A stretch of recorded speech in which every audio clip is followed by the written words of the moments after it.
بہت سارے حضرات سوال کرتے ہیں کہ عید کی نماز عورتوں پر واجب ہے یا نہیں ہے۔ جس طرح مردوں پر عید کی نماز واجب ہے اس طرح عورتوں پر واجب ہے یا نہیں ہے۔ پھر عید کے دن عورتیں عیدگاہ کو جا سکتی ہے یا نہیں جا سکتی ہے۔ بہت سارے حضرات کا یہ کہنا ہے اور پوچھتے ہیں کہ مولانا ہم نے سنا ہے کہ اللہ کے رسول صلی اللہ علیہ وسلم کے زمانے میں آپ نے حکم دیا تھا کہ عورتیں عیدگاہ کو نماز کے لیے آئیں، اور اس زمانے میں ہم دیکھتے ہیں کہ لوگ منع کرتے ہیں۔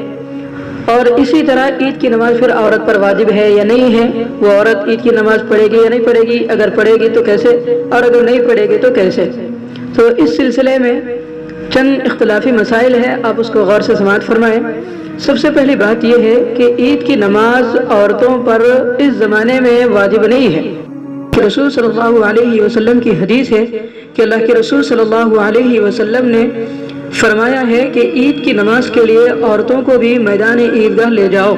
یہاں تک کہ اللہ کے رسول صلی اللہ علیہ وسلم کے زمانے میں عورتیں جو پاک ہوتی وہ بھی عید کی نماز کے لیے میدان عیدگاہ جاتی، اور اس کے ساتھ ساتھ وہ عورتیں جو حائضہ ہوتی وہ بھی عید کی نماز کے لیے جاتی، لیکن عید کی نماز نہ پڑھتی تھی بلکہ وہ نمازی عورتوں کے پیچھے بیٹھ جایا کرتی تھی، پھر دعا میں ان لوگوں کے ساتھ شریک ہو جاتی تھی۔ آپ صلی اللہ علیہ وسلم نے جو فرمایا کہ عورتیں عید کی نماز جائیں میدان عیدگاہ میں، اس کے لیے آپ صلی اللہ علیہ وسلم نے ایک شرط لگائی کہ با پردہ ہو کر جائے۔ تو اس پر ایک صحابیہ کہنے لگی کہ اللہ کے رسول صلی اللہ علیہ وسلم ہمیں سے اگر کسی کے پاس چادر نہ ہو تو کیا کرے؟ صلی اللہ علیہ وسلم نے فرمایا کہ اگر اپنے بہن کے پاس پردہ نہ ہو، چادر نہ ہو، تو اسے چاہیے کہ کسی اور سے چادر کپڑا لے لے، یعنی برقع وغیرہ لے لے، اور پردے میں ہو کر وہ عیدگاہ آئے۔ اگر پردہ نہیں ہے تو عیدگاہ آنے کی ضرورت نہیں ہے۔ تو اس سے اللہ کے رسول صلی اللہ علیہ وسلم کی اس حدیث سے پتہ چلتا ہے کہ عورتیں اگر میدان عیدگاہ میں آئیں اور جماعت کے ساتھ نماز پڑھیں تو ان کی نماز عید ادا ہو جائے گی، اگر آئیں تو ادا ہو جائے گی۔ لیکن یہ امام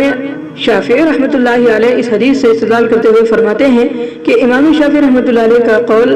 اور ان کا مسلک یہ ہے کہ جو عورتیں میدان عیدگاہ کی طرف جائیں، ایسی عورتیں جو زیب و زینت والی نہ ہو بلکہ وہ بوڑھی عورت ہو، عمر دراز ہو، ایسی عورتیں اگر میدان عیدگاہ کے پاس جائیں تو اس میں جا سکتی ہیں اور وہ نماز بھی پڑھ سکتی ہیں۔ لیکن زیب و زینت والی عورت ہے جو خوشبو لگا کر جاتی ہے تو ایسی صورت میں امام شافعی رحمۃ اللہ علیہ نے بھی اس کو مکروہ قرار دیا ہے۔ لیکن امام ابو حنیفہ رحمۃ اللہ علیہ کے نزدیک مطلقاً عورتوں کا عیدگاہ جانا انہوں نے فتنے کی وجہ سے مکروہ قرار دیا ہے۔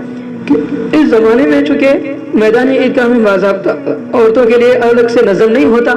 اور پردے کا باضابطہ کوئی پابندی نہیں لگائی جاتی کہ بھئی عورتوں کا یہاں پر نظم کیا گیا ہے، نہیں ہوتا، اس وجہ سے انہوں نے عورتوں کو عیدگاہ جا کر نماز پڑھنے کے لیے مکروہ قرار دیا ہے۔ لیکن اگر کہیں پر باضابطہ عید کے دن عورتوں کے لیے الگ منظم طریقے پر پردے کا نظم ہوتا ہو تو ایسی صورت میں پھر جواز ہو سکتا ہے، جائز ہو سکتا ہے عورتوں کا میدان عیدگاہ میں جا کر نماز پڑھنا۔ لیکن عورتوں کے لیے عید کی نماز پڑھنا واجب نہیں ہے جس طرح مرد حضرات پڑھتے ہیں، بلکہ عید کے دن عورتیں اپنے گھر میں جو نماز ہوتی ہے جیسے اشراق کی نماز، چاشت کی نماز، وہ پڑھ لیں، یا نفل نماز دیگر پڑھنا ہے وہ پڑھ لیں۔ عید کی نماز اگر یہ نہ پڑھے گی تو گنہگار ہوگی، ایسا کوئی تصور نہیں ہے،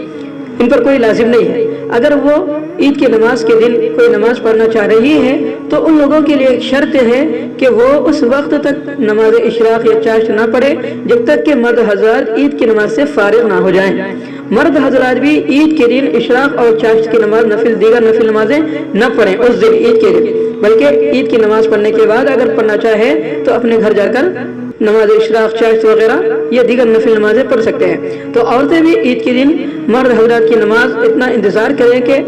اب یہ غالب گمان ہو جائے کہ مردوں کی نماز ہو گئی ہے، نماز عید، اس کے بعد وہ پھر اپنی نمازیں پڑھ سکتی ہے۔ تو اس طرح عورتوں پر عید کی نماز، ان ساری باتوں سے یہ پتہ چلتا ہے کہ عورتوں پر عید کی نماز واجب نہیں ہے، لیکن اگر وہ